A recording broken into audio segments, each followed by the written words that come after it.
Absolutely devastating. The people of China hadn't even begun to recover from weeks of relentless flooding. They hadn't finished patching up the roofs torn apart by Typhoon Wipha. And then, without warning, the sky unleashed a hailstorm like nothing they'd ever seen before. This land, already soaked with tears, was now being pelted with ice, each piece slamming down like a dagger into the fragile hope just beginning to flicker back to life.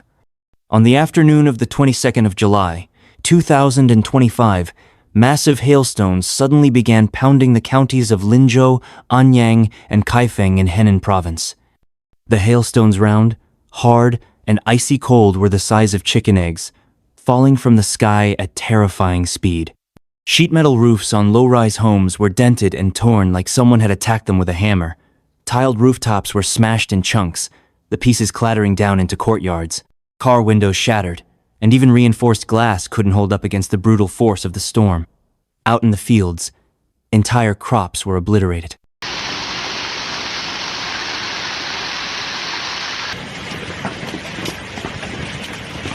What started as a few scattered impacts quickly grew into a deafening symphony of metal, glass, and ice.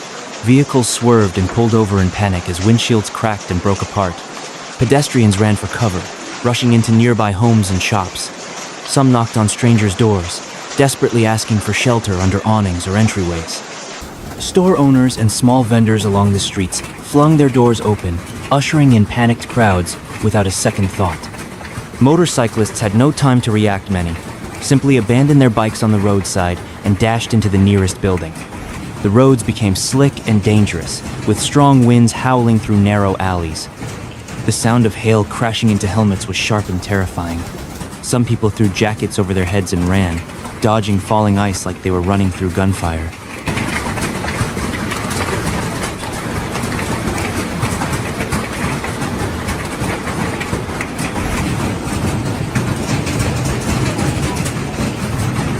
Even those in cars didn't feel safe. Though the windshields were made of toughened glass, the sheer weight and force of hailstones, some the size of fists, were too much to handle. Many windshields cracked into spiderwebs or burst entirely. The thunderous pounding on rooftops and hoods echoed inside the cabins, turning the cars into claustrophobic metal boxes of dread. Drivers left their vehicles in the street and sprinted into supermarkets or apartment buildings, seeking safer ground.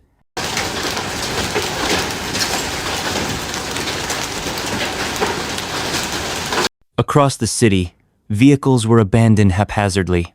People stood frozen inside their homes, staring out the windows with helpless, horrified eyes, watching as the hailstones tore through their belongings: roofs, solar panels, flower pots. Storefront signs each strike, taking a piece of their lives with it. There was nothing anyone could do but stand there and witness the destruction of their hard-earned possessions in a matter of minutes. It wasn't just hail anymore. It was a storm of frozen fury, an unrelenting assault from the sky itself.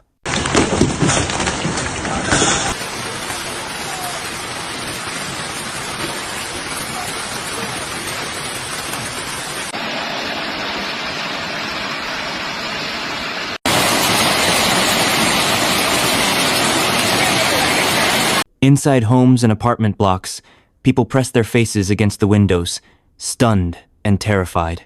For some children, it was the first time they'd ever seen anything like this.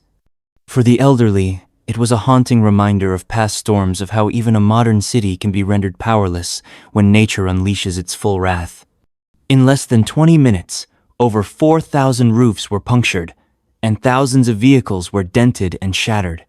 Vast fields of corn, watermelon, and chili ripe and ready for harvest were flattened beyond salvage. Gardens lay stripped to bare stems, and muddy water spread across every surface. On the ground, white hailstones scattered, like remnants from a battlefield. The air after the storm was bitter cold. Streets were still slick with water and ice fragments, dim under a cloudy sky. People slowly stepped out of their homes, dazed like waking from a nightmare. They picked up pieces of hail still lying on the ground, inspected torn rooftops, stared silently at their smashed-up cars. One man knelt in front of his collapsed front porch, his eyes red as he stared into the ruins around him. The hail came fast, and it left just as fast, but the pain it brought will stay much, much longer.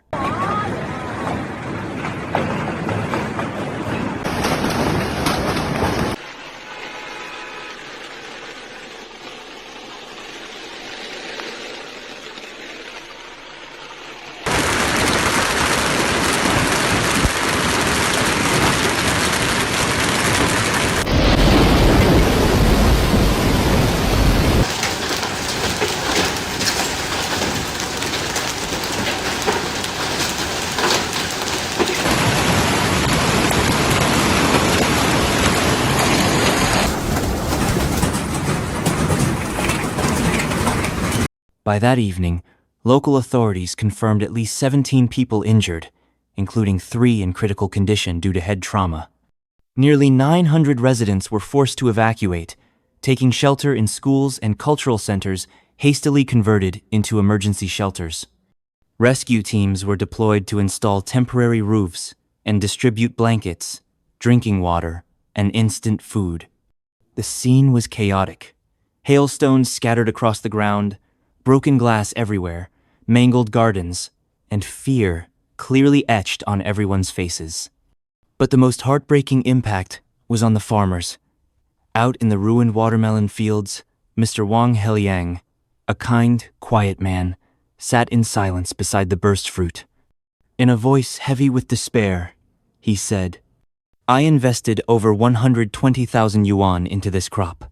We were supposed to harvest next week, but now it's all gone. That hailstorm, it felt like someone squeezed the life out of us farmers." This wasn't the first hailstorm the region had seen, but it was one of the most devastating in recent memory. Meteorologists warned that climate change is making weather patterns increasingly erratic and extreme. Places that once suffered drought are now hit by violent storms. Summers once known for scorching sun now bring ice falling from the sky. Disasters don't always come with warning signs. No one can stop nature's fury when it strikes. Just a few minutes of hayland, thousands of people are left with nothing. In that icy rain falling from the sky, people didn't just lose crops and property, they lost something deeper. The fragile sense of peace they once took for granted. When nature roars, how small we humans truly are. And when disasters strike again and again, storms, floods, hail, we can no longer tell ourselves this is rare or unusual. If we don't change your awareness, our preparedness, our relationship with the environment, then what we see today isn't a warning. It's just the beginning of something far worse. Please share this video if your heart aches for what's happening. Because one day, hailstones might not fall only in Henan. They might fall where you live too.